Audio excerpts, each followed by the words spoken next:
Hello, and welcome all you cosmically powered paper people to the Cartoonist Co-op Comics Mixtape, where indie comics are coming at you at 186 miles a second, in 4 colors and 4 dimensions. This podcast is created in a celebration of the medium of comics and the community that makes and supports it. It's comics that you can hear. This is going to be kind of a Frankenstein's monster of a podcast made up of all different types of different segments and presentation. In this first episode, we're going to have news updates about what's going on in the world of comics, recommendations for comics of and by our members, discussions about the creative process, and a dramatic comics reading, because hey, how else are you going to do comics when all you have is audio? In keeping with this ramshackle collective spirit, this podcast is going to feature many different voices, and in a sense, the whole co-op is going to be participating. We're going to be meeting some other people as we go, but first, let's meet some of today's hosts right here in our imaginary studio, which, since it's imaginary, we can say it's a lavish Art Deco space filled with signed photographs of all the greatest comic creators ever worked in radio. So, let's meet the people behind the voices you're hearing. Starting off, I'm your host, Yuki Clarke, she/her pronouns, and I'm a longtime Cartoonist Co-op member and chair of our outreach committee. I am the creator of Rita and Josie, my sapphic sci-fi adventure project, starring 2 childhood best friends, exploring the mysteries of inhabited Mars and how their past intertwines with this planet.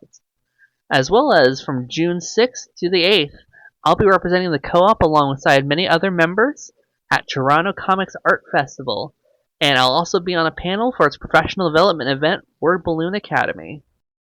Hi, I'm Kelci D. Crawford, they, them. I've been drawing comics, specifically webcomics, since 2013. Right now, I'm currently working on the webcomic The Legend of Jamie Roberts, and I did the current news segment. I'm Adam Prosser. I've been with the co-op for a couple of years now. You might have heard my mellifluous voice if you listen to the audio version of the Cartoonist Co-op Community Board newsletter.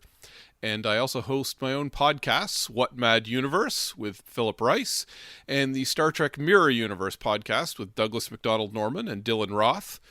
My current comics project is Star Force Pinnacle, a magical space opera that just might save the planet Earth. And I'm also the editor of the Strange Romance Comics Anthology. And I will be at the co-op's table at the Toronto Comics Arts Festival, June 7th and 8th.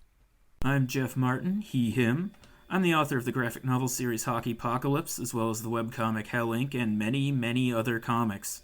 I'm here to bring you the Cartoonist Co-op Comics Quiz.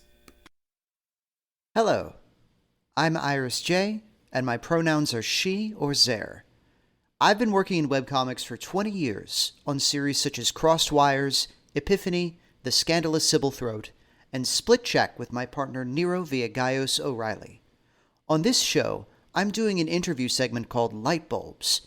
You can hear its first installment with our special guest Memoh in just a bit. And now, without further ado, let's get right into it. Starting off with the news.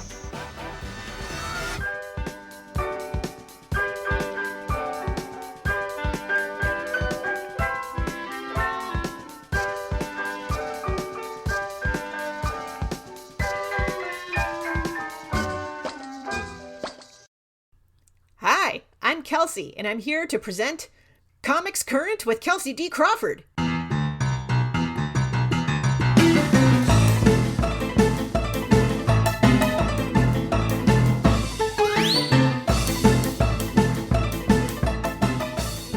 In this news segment, I'm going to give an overview of the Diamond Distributors story that's been developing over the last quarter. Plus, I'll share some news regarding book bans, do shoutouts of upcoming events, and let you know of any events accepting applications. Apologies to my international listeners, as this news segment is 99.9% USA-centric. The hope is for future episodes to include more international news. First, Diamond Distributors. On January 14th, Diamond declared Chapter 11 bankruptcy. JP Morgan Chase provided Diamond with $41 million in debtor-in-possession financing to meet its obligations during proceedings. Universal Distribution submits a letter of intent to acquire Diamond UK, while Diamond the US pursued offers for other business units. Alliance expressed interest in Diamond because Diamond told Alliance, "We have a deal with Wizards of the Coast," so Alliance moves to buy Diamond. Remember this, it will come back later. On April 8th, 7 days after the deadline to sell the business or close completely, Alliance files a lawsuit against Diamond, because Diamond backpedaled on the Alliance buyout, saying, "No, Universal Ad Populum and Sparkle Pop made good offers." This statement leaves out the fact that Sparkle Pop was incorporated less than 1 month prior as a quote-unquote affiliate of Ad Populum. April 28th, Matthew W. Cheney, the acting U.S. trustee for the region, files a motion to convert Diamond's bankruptcy from Chapter 11 to a Chapter 7 or even a dismissal. A Chapter 11 bankruptcy, which is what Diamond is currently in, means that Diamond would need to reorganize to stay alive. A Chapter 7 would mean Diamond would have to liquidate and close. Cheney filed for Diamond to turn from Chapter 11 to Chapter 7 because Diamond has not been providing monthly operating reports. Without these reports, the courts do not know how the company is performing since the January bankruptcy filing. So if Diamond wants to stay in Chapter 11 bankruptcy, it has to start filing monthly reports, which it has not done since January. On April 29th, it's revealed Diamond told Alliance about the Wizards of the Coast deal they had, but in fact the partnership had ended months before the bankruptcy hearings. So Diamond sold Alliance on a partnership it no longer had, and knew this going into negotiations. Alliance then had negotiations separately with Wizards of the Coast, but Wizards of the Coast refused Alliance's offer. After that, Alliance terminated its agreement to buy Diamond and is now filing a second lawsuit seeking $8.5 million plus accrued interest and further damages. This story is still developing.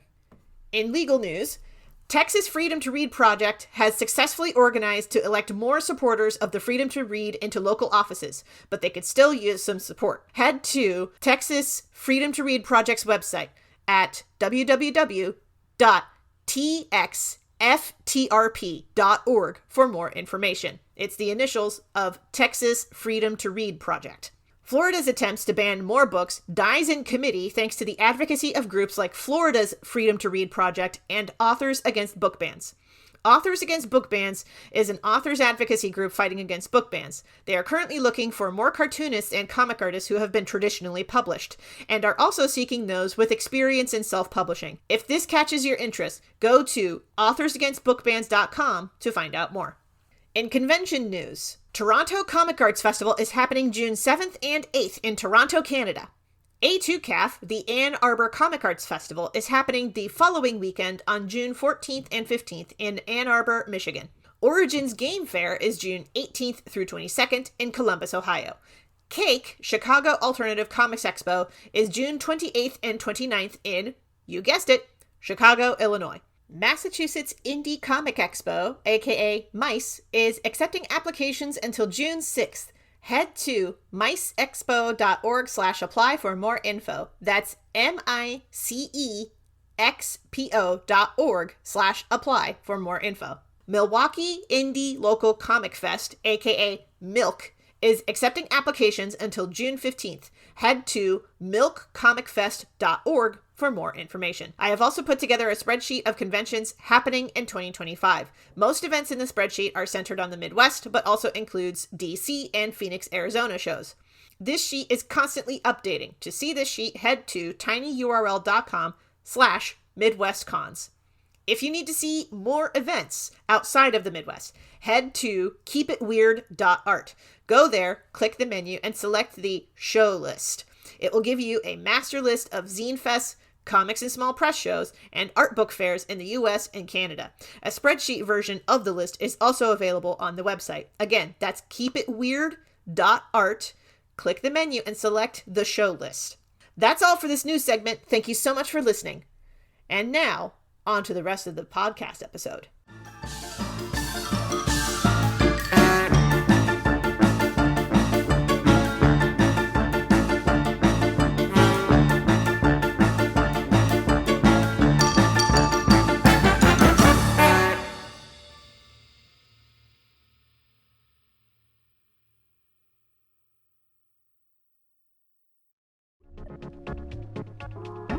It's time for the Cartoonist Co-op Comics Quiz.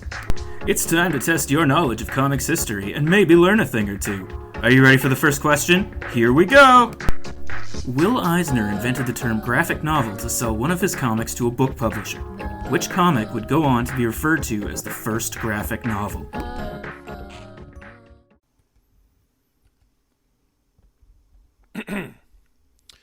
The Pull List is a segment where we do one of the main things the co-op was created for, to hype each other's comics. Each segment has a co-op member putting the spotlight on another co-op member's comics, one that might not be getting the attention they deserve. We'll start with my own selection, Phantomarine by Claire Niebergall. Phantomarine.com, that's PHANTOMARINE.com. The Candlelight Sea swarms with the dead. Ships travel from island to island, warily, dogged by the spirits of anyone who's ever drowned in these waters, haunting their wake. Anyone who falls into the water risks being bitten by the ghosts, which, if you survive, results in a chronic condition that bleaches the skin and slowly drains away your soul, transforming you into a monster. And there are even worse things out on the water. Princess Phaedra Philemon, Princess Admiral of the Seafort, and her companions are commanding a naval armada on their way back from a battle when they're attacked and killed by supernatural assassins. She's drawn down into the realm of Cheth, the god of death, an entity who can wear the souls of anyone who's ever drowned at sea. Cheth offers her a challenge, and amazingly, Phaedra wins, though with a catch. She and her friends are able to return to the surface as ghosts, given a chance to find a mystic artifact that can restore them to life. But to find it, they'll need to employ the help of a living human, and humans fear ghosts above all things. Pavel Morena is a preteen kid being raised at the Aquafire, a healing place for the sea-bitten. For Pavel was bitten by ghosts 7 years ago. No one's been known to stay human that long after a ghost bite, but Pavel's mother is a brilliant scientist who's discovered a possible treatment for the condition. When this fact is discovered by a priestess who's possessed by an evil god, Pavel and his mother are attacked, forcing him to flee alone. His only hope is a mysterious lantern, gifted him before he left, a lantern that can repel the sea ghosts, a lantern powered by the mystic substance known as Phantomarine. As of this July, Phantomarine, the webcomic, will have been updating for 10 years with almost 400 pages online. It's an impressive achievement for a full-page, full-color, lavishly illustrated comic. Niebergall is an animator, and it shows in the expressive, sleek, somewhat Disney-ish style and use of cinematic compositions. Being a comic featuring a lot of ghosts, Niebergall uses specific color palettes to differentiate them, with the lively main spirits being a frosty blue-white, Cheth's malevolent possessed beings in red and purple, and the soft greens and browns of the lands of the living. It's a comic that really jumps off the page at you. What I find impressive about this comic is something that fantasy sometimes struggles with, creating a unique world with its own rules and history that is communicated clearly and effectively to the reader, but which also has a strong impact on the story and the characterization. Niebergall knows just how to allude to something to make it mysterious and tantalizing without leaving you confused, and how to drop the details that make this world seem rich and living in a way that seems natural instead of expository. More importantly, the world building animates the story. You're immediately drawn into Phaedra's plight as she engages in a desperate battle of wits to keep herself, almost, alive. The rules of the magic that binds her and the conditions of her eventual quest are compelling because we care about her and we want to see what happens next. You don't need to sit down with a map or a glossary to understand the world of the Candlelight Sea. Understanding flows naturally from a compelling narrative. One of the most interesting aspects of the comic is its exploration of, not religion exactly, but what I might call moral metaphysics.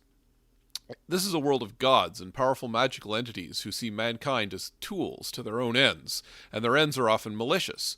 They can be propitiated or bargained with. You can prove useful to them.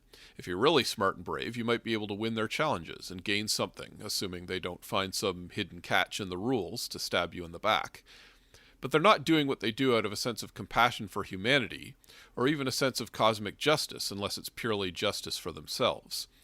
We meet Cheth, the death god, as a Luciferian figure who entraps Phaedra and sends her on her quest for his own purposes, and yet there's almost immediately signs that Cheth might be a more sympathetic figure than he appears.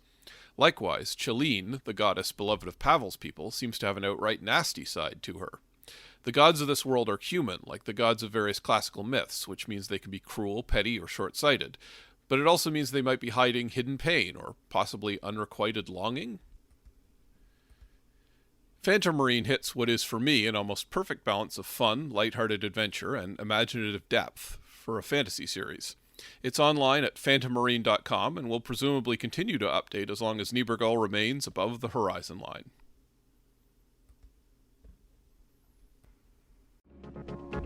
We're back with the Cartoonist Co-op Comics quiz and the answer to our first question. Which Will Eisner comic would be referred to as the first graphic novel? A Contract with God, published in 1978.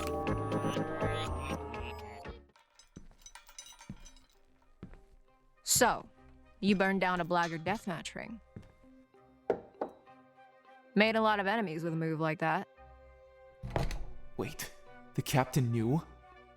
I didn't mention the blackguard I saw, which means she must have known they were running that place before last night. Well, that's not the most surprising. She is the de facto head of the guard. But how many others know it was a blackguard operation? Surely John wouldn't have. I'd advise you to be cooperative. Digging in your heels is a quick way to the gallows. And why aren't I being sent there?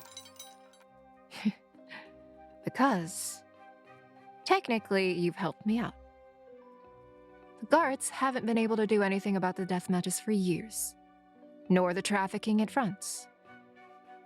And here, you went and burned the place down in a night. Murdered the showrunner, dented their numbers by releasing a mob of trained gladiators with a chip on their shoulder. Glad to be of assistance. So, are we even? Just because you've helped me doesn't mean I won't hold it against you. The key to your continued survival is whether I think your cooperation can be more valuable than a public execution. In the last few weeks, there's been a concerning string of murders. However, my forces are occupied with a situation at the city wall. So I want you to find out who's behind them and why. And do you trust me with a mission like that? Incredibly, the only deaths last night were known blackguards. No civilian casualties, property damage to the surrounding area was also minimal, besides smoke damage. Fire is not naturally so discerning. It means there was premeditation, fact-finding, extensive research. Investigative skills like that are useful. Yet, among the guard in woefully short supply. Regardless, I have you pinned. Due to the border incident, the bridges out of the city are closed. The docks are swarming with blackguards searching every deck and bilge, trying to find you and the missing fighters. So, you either go to the gallows now, try to escape, and meet a worse fate, or cooperate. Still, I'm not stupid enough to leave you on your own. You will have a guard attached to you for your investigation. Say hello, Officer Oakenheart. My first real mission? Yes!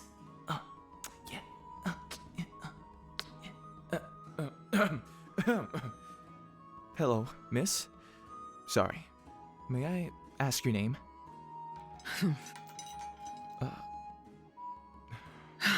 Call me Pasha. Now that we're all friends, I suggest you get started. Right away, ma'am. You have a week to get me results. I don't need to say or else, do I? Only if you want to sound like an ass.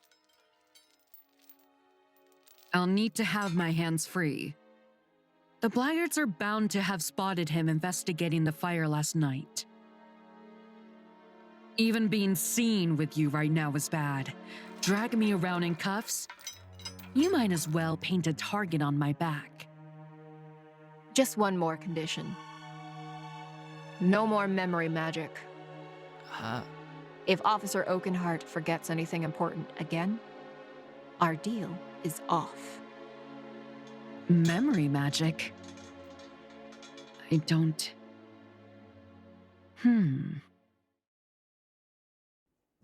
Deal. Excellent. Officer Oakenheart, here's the casebook. I trust you have this handled? Yes, ma'am. We won't let you down, Captain.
The Cartoonist Co-op Comics Quiz is back with another question to test your knowledge.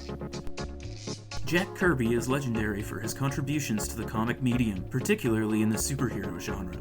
When Jack Kirby entered the fledgling comic book industry in 1940, he found his first success working with which Superman co-creator?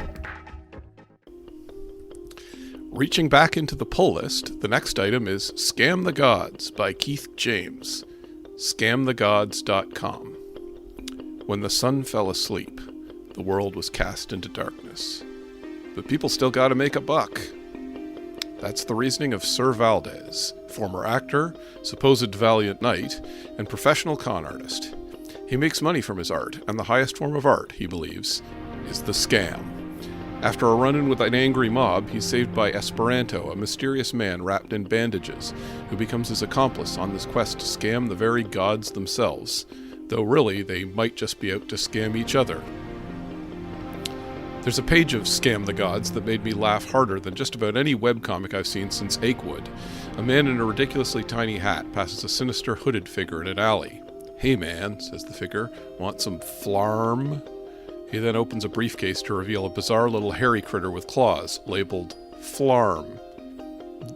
"No thanks," says the man, at which point the hooded figure offers him Smarp, which is a tiny figure in a top hat and tails, and Jub, which is a white pyramid.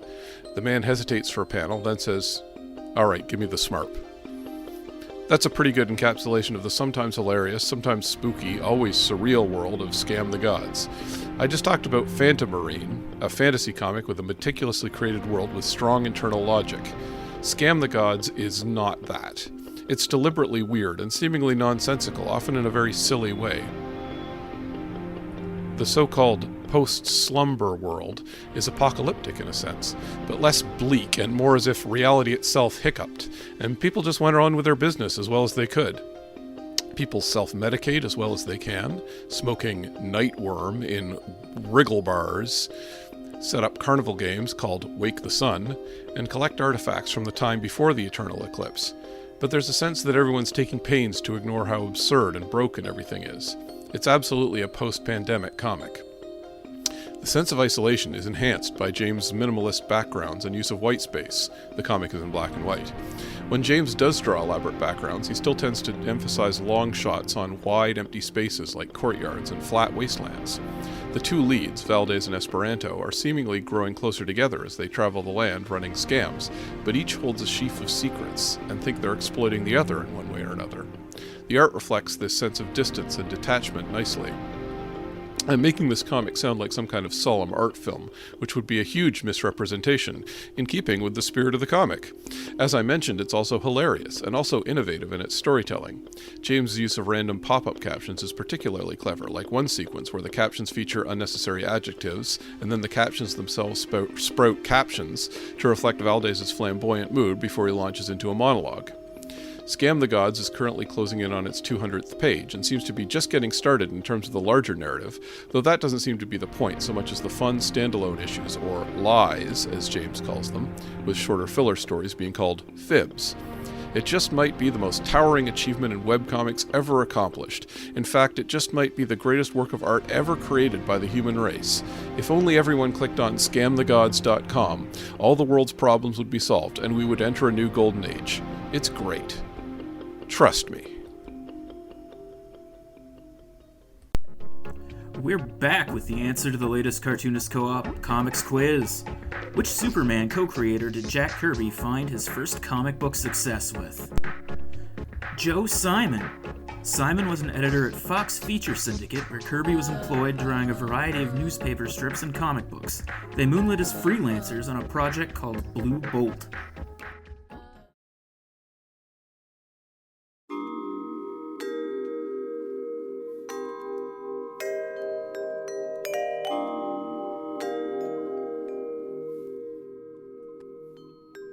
What story turned on the lights in your head? Since its very inception, the medium of comics has been building on what came before. The classics and cult faves of yesterday inspired the cartoonists of today, whose comics will in turn inspire another wave of creators tomorrow. By exploring how we got here, we can better understand where we are and figure out where we're going next. You're listening to Lightbulbs, part of the Comics Co-op Mixtape. I'm your host, Iris J.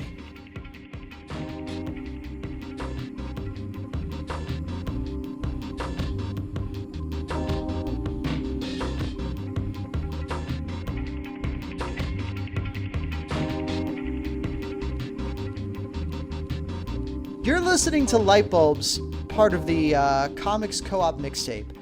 I am your host, Iris J. Today we're going to be talking about the comics that inspire us. Today I've got a very special guest on for our inaugural episode. Why don't you introduce yourself for the listeners? Hi, I'm Memoh. I am a comicer based out of Auckland, New Zealand, and I have my debut graphic novel, Dominion, coming out for New Zealand in May, for the rest of the world June, because shipping takes ages. Very exciting. Definitely make sure to pick up a copy of Dominion when it drops in your corner of the world. I wanted to ask, first off, how long have you been making comics, Memoh? So I always loved comics ever since, gosh, I could read like the funnies in the newspaper. So when I was really little, I made like really dumb, like kind of comic, newspaper comic style comics. Mm-hmm. But in middle school, I got super into manga. And from there, I shifted into more page format and, kind of like light novel, where I would do these novel relays with my best friend, where we would draw small parts of it and then like write the rest. Oh, that's so cool. Yeah, it was really fun. And after I went to uni, I did take a comics course, but my main degree was graphic design. So it kind of fell off for a bit. But then in 2020, I knew I wanted to make a comic. Like it was one of those like dreams of mine, but I just didn't know what I wanted to make or like what idea. Because I knew it had to be an idea that I was just like on fire about, because comics take so much energy and time. Yeah. But yeah, in 2020, I finally found that idea. And All started making right. Dominion. Cool. Awesome. Kind of a pandemic project that came to blossom, I assume? Yeah. So here in New Zealand, we had it a bit easier than other places. So we had the 1 month lockdown, and then things were normal for about a year, but then we had the long lockdown in 2021. And Oh, during wow. the long lockdown was when I sat and I wrote the entire script for season 1, which is like the first 50 chapters of the Wow. series. And then I plotted all the rest of the series out as well. I just haven't written like the script. That's incredible. And if you don't mind me asking, about how long is each chapter? So it was originally planned for like webtoons, so I guess you could say about 60 panels. I started working in page format after, so it's a bit of a funny story how it started. Mhm. So I started working on the series. I knew I wanted to do it. I drew the prologue. But then Webtoon announced their call to action contest. Oh, And I was yeah. like, oh, I'm just gonna jump a chapter and do the action scene and see how it goes. And so I learned a lot from that. Did not win the contest, obviously, but it was still really good learning, you know? And so then I went back and like kind of restarted a bit. hmm And that's at that point. So it started publishing online 2023. So there's that bit of like, yeah, the bit was done first, went back, revisited it. And then after the call to action contest, I switched to page format. And that one I've done like based off of Weekly Shonen Jump, so between 14 to 16 pages. Oh, Though nice. in the book, one is now 18 pages. It is a long chapter. And it was funny how I like felt it when I was working on it. I was just like, oh my gosh, this chapter is so long. It's only 2 more than like the max, but like I was just like, You really feel those extra pages. yeah, I do. So yeah, so that's more my guide now. I go between 14 and 16 pages, and then if it's needed, like, because my biggest guide is where am I hitting on a plot point. I always want every chapter to teach you something or for you to learn something that's important. Like, hmm I don't want there to be a filler or to feel like nothing has happened. So, however many pages it takes to hit that point. Um, so that's part of the reason why, like, for chapter 9, which is the one that's about 18 pages, for it to hit on that satisfying like end point, it needed the extra 2 pages. So Nice. It sounds like you've really integrated sort of that manga influenced approach into your workflow, which is really cool because that's a useful segue to what we're going to be talking about on the show today. Uh, what comic title did you pick as your inspiration to talk about this episode? Full Metal Alchemist. Full Metal Alchemist. Full Metal Alchemist. Only the literal best series of all time. Yeah. By Hiromu Arakawa. First published in... Oh, I had the Wikipedia page up here, so I... Weekly Shonen Ganon. Thank you! Yes. Yeah, I am a fangirl. Oh my gosh. I have the deep lore. Yeah. When was the first time you encountered it? So the way I found it was a bit of a roundabout way. So back, one of the places I lived had like a grocery store that had, gosh, I think the name of the magazine was like Anime News, literally. Oh, wow. And I'd pick up the magazine, and they were doing a highlight on Studio Bones's version of Full Metal Alchemist season 1 because it was just coming out at that time. Revealing my age. It's okay. It's okay. So I was in middle school, and I remember I was like, oh, this looks super cool. And so then we actually didn't get it broadcast to us, so I had to buy the DVDs of the anime. And Oh my I got like gosh. yeah, so I got the first set, like 1 and 2, and I like fell in love. But I had to wait till I could find more DVDs, and I was like, oh, well, this is based off of a manga.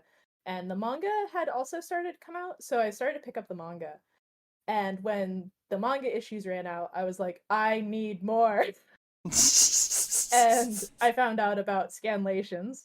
And so every month, like on the day the Shonen Ganon came out, I would like rush home from school and get on my computer and go to my scanlation site to read like the latest chapter. Oh, yeah. So yeah, it was it was funny because I was able to read the manga before the anime did the second season. The first anime did the second season and went so like off script. And so Yeah. I just always have been this purist where I'm like, this is trash. The manga is better. But yeah, the funny part is I got so burned by the first anime that I'm just now watching Brotherhood because like I couldn't believe that it would actually be loyal to the manga how I think it should be. And it's a little bit funny because I still have quibbles because I feel like Arakawa sensei set up a lot of the mystery better, which I guess the second anime couldn't avoid some of the problem of that because the first anime had done the setup in the right order, but then you don't want to repeat the first anime and things. Like, it's still good, but like Arakawa did it best. My Yeah. unbiased opinion. That's always the problem you run into with adapting a comic for television, it seems like, is that you only have so much time to compress things into, and like as good as Brotherhood is, like it's really has to exist in conversation with what came before it. It's really funny now because I meet a lot of people who are like, oh yeah, you know, Brotherhood's all right, but I like the first series a lot better. And I'm like, cool, did you read the comic? And they're like, well, no. And I'm like, okay, I see how it is. All right. Yeah. So yeah. No. Yeah, like definitely the animation of the first series is better, which I think maybe makes it harder for some people to get into Brotherhood. But like plot wise and what they did with Homunculus and like all of like the core themes that Arakawa was going for that got twisted by making Sloth their mother and like all, I'm just like, no. Blasphemy. It's very weird. Yeah. I'm sure they did their best. And I guess that's another, I know it kind of leads into another question you have planned, but like that's part of what I really admired about Arakawa's approach, where they were like, I know my ending, and I don't want you to stall and make it less satisfying, like Naruto or, you know, that kind of thing. But I also don't want you to give it away because I want to be able to tell it. So, yeah, that's just I will take that. I'll take that the first anime had to figure out something to do. Yeah. I was going to say about going back to the comic, like what about the comic did you really captivated you in particular? Well, I mean, the art, of course, is amazing. And just the writing on like characters, specifically the female characters, is just so well done. But the biggest thing that is like the thing that I've tried to apply even in my own series is the way that she would lay clues in plain sight for you to not get until the reveal happened. But like it's always there. So like for example, so spoilers, sorry guys. Spoilers for this 20-year-old comic. Yeah. Oh, don't. I'm sorry. Anyway, it's all good. So Salim is Pride, right? Yes. When that reveal happens, it's so shocking. But then when you go back and read every interaction with Pride, the clues are always there. Like the way that he's paneled, the way that his shadow behaves, like all of those things are there the whole time. You just don't notice them because you're not looking for them. And like it's just such a really ingenious way to like really make the reader feel like how the characters feel when that reveal happens, right? Like that, like how in the world, but then it was there. It isn't one of those reveals that's like it feels convenient for plot reasons. Like it's so well laid. And yeah, it's like one of my biggest inspirations. Like that reveal, I remember it just like blew my mind. I was amazed. Heck yeah. Yeah, it's funny with longer series like FMA and like other shonen stuff. You see a lot of artists, I feel, have a tendency to kind of seed possible threads in and then kind of later wait to pick them up in and just like kind of depending on which one is the most interesting or which one's the most convenient for the plot.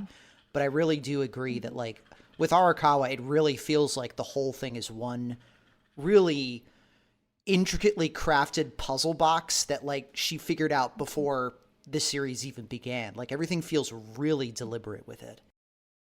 Yeah, that's what I really love about it. And I've read interviews where she mentioned like she knew from the beginning, she knew her ending, she knew everything that was going to happen. And originally it was plotted for 24 volumes, but then it became 26 volumes. So like that shows there's like room for bloat, room for like, changes as you go. But like it was still very close to exactly how she had plotted. Like she had everything planned and then it was just a matter of executing it, right? And it shows. It's it's exceptional for it, and I just love it so much. Yeah. How would you say that FMA changed the way you think about and or make your own work? Well, not to spoil Dominion at all, but I am already doing the same thing. And it's fun. I can't say much, but people are already being like fooled and I'm like, yes. So yeah, that idea of like, so I've written the entire series, I've plotted every single chapter. So I know exactly what's happening in every single chapter. What clues I'm leaving, things like that. That isn't to say that I don't allow a bit of spontaneity in my process where like sometimes I'll just be doing stuff and a scene will come to me. And I like to do this thing. There was this shoujo manga, like a really old school shoujo manga guide that my friend lent me. And it had this writing advice of like, even if you don't have an ending planned out, which I do, but like I'll explain how it applies. They're like, you need to know your theme. You need to know what you're saying, like, and so write it out, clearly define what your theme is, and then kind of put that up on the wall. And when you get an idea, hold it up to that theme and be like, is this, supporting that? Is this, supporting that idea, or is it detracting from it? And so, yeah, so I've done that with the series as well. So where if I get like a really vivid idea, I'll do that. I'll kind of be like, all right, well, here's the scene that I originally wrote. So that's one thing. And then, okay, my rising action should only take so long, or that kind of thing. But also, is this scene serving that theme better, or is it not? And then I can make that kind of story decision as I go. But that being said, I haven't made all that many radical changes to the script. I did make a few, like especially for the print edition versus if you've read the original online edition. There's some rewrites in chapter 3 where it was that thing of like, what is serving my theme better? What do I really need to tell the audience right now? Yeah, and then making a change based off of that. Yeah. The luxury of webcomics. Yeah, I know, right? You can just change it. They're a living document. They're fun. Yeah. I'm currently trying to figure out if I want to because I've got the print edition, right? So like, how am I going to share all the new chapters, and like when do I share them? Do I start like a new page that has like the official edition, or like do I go back and just update all the stuff? That's the current Memoh problem. So yeah. Well, cool. Yeah. So would you say on the whole, would you recommend reading FMA to other readers? If so, how? And if not, why? I don't think I could ever possibly say that I wouldn't recommend reading it. It should be required reading. Yeah. This is kind of a given. I have this question in my list because in case some people were like, well, I don't know if this series holds up today, but like, come on. Of course the series holds up today. Exactly. I mean, I could also see it because like there's Alan Moore, right, who says like sometimes you find a series and you're just like, oh man, I can write better than that.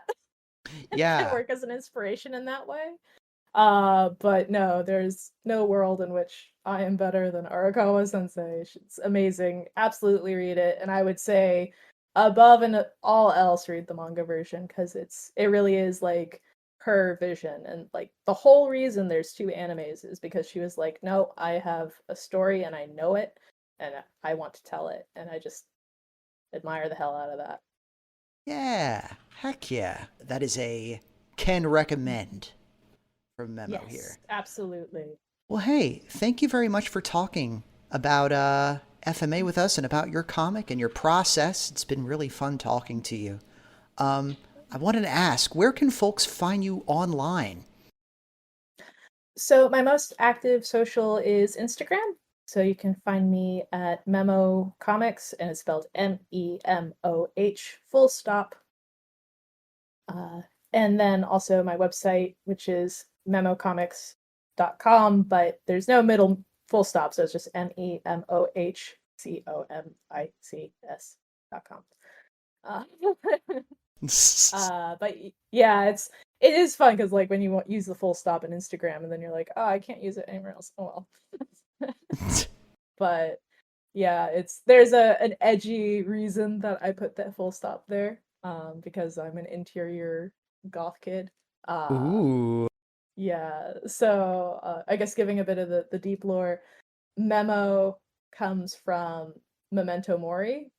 And then, like, the full stop is like end. So that's where I got my pseudonym, yeah. Oh, that's very cool. That's so sick. Heck yeah. I'm an edgelord, yeah. No, that's just the right amount of edge. Heck yeah. Thank you very much. Yeah, thank you very much for being on the show, Memoh. It's been really cool talking to you. Oh, thank you so much. It's been a pleasure. Yeah, awesome.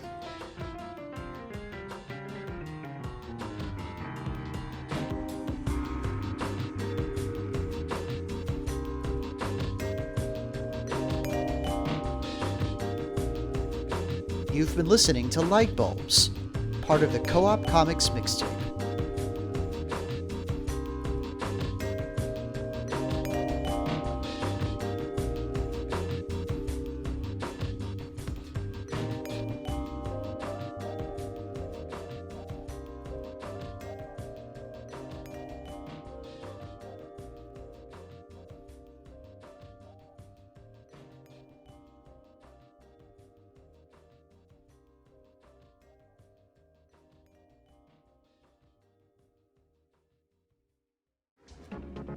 We've got one more question in this edition of the Cartoonist Co-op Comics Quiz.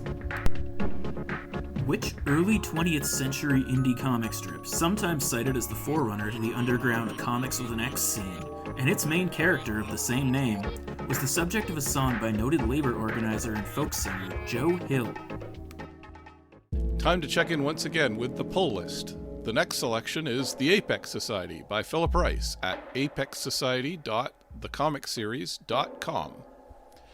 The 20th century, a time of adventure, mystery, and wonders unleashed upon the world. Heroes walk the globe. Rex Roman, man of marble, descendant of a lost colony of Romans in Antarctica. Moonchild, mistress of mysticism. Adam Frankenstein, the famous monster born of mad science. The mysterious Viper, the Pharaoh, and many others, spanning decades and even centuries as part of the superhuman squad known as the Apex Society. As you can probably tell, the Apex Society is an old-school pulp adventure comic, though the timeline shifts from the dawn of time to the present. Most of the story is focused on the team of adventurers I mentioned at the beginning, though we'll occasionally break to meet other members from different eras, rivals, rogue factions, and dozens of others. The obvious inspiration for all this, of course, is Alan Moore and Kevin O'Neill's The League of Extraordinary Gentlemen, though most of Rice's characters are original, with only the occasional appearance by a public domain character.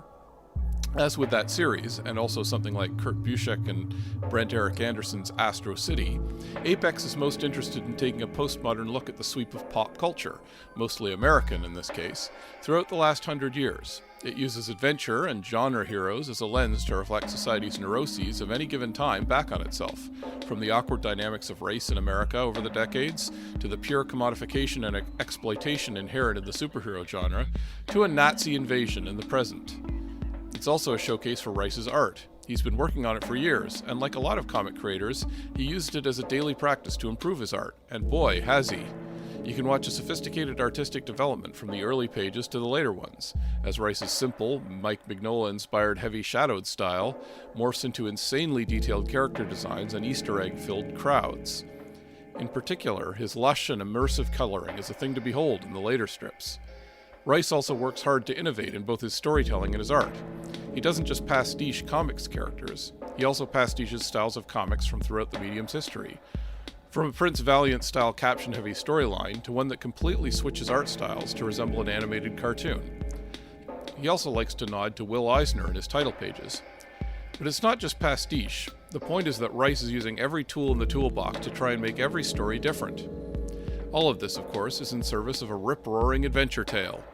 While historians of adventure comics and genre stories might be chuckling appreciatively to themselves throughout, you don't have to appreciate the dense references and clever riffs on existing genre stories to enjoy the straightforward swashbuckling and imaginative world building. In the interest of full disclosure, Philip is a friend of mine, and I've even written and drawn a fill-in story for the Apex Society. But that's the thing about this comic, it's the kind of playground that anyone would want to play around in, and invites you to do so.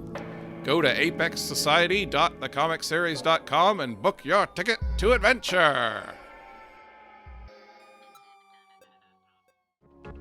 We're back with the answer to the last question in this edition of the Cartoonist Co-op Comics Quiz. Which early 20th century comic strip was the subject of a song by noted labor organizer and folk singer Joe Hill? Mr. Block by Ernest Reeby. Debuting in 1912, Mr. Block appeared in left-wing publications sympathizing with the common worker, and Reeby himself was a member of the International Workers of the World.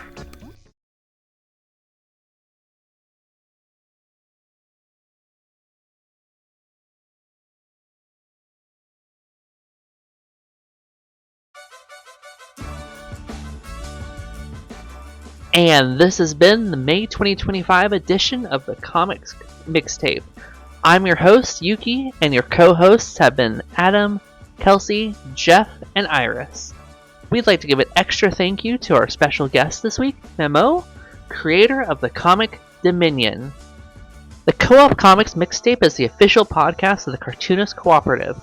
The Co-op is a multinational, member-driven group of comics and cartoonists, now over 1,000 strong, working together to build community among comic creators and to improve and protect the labor rights of comic industry workers worldwide.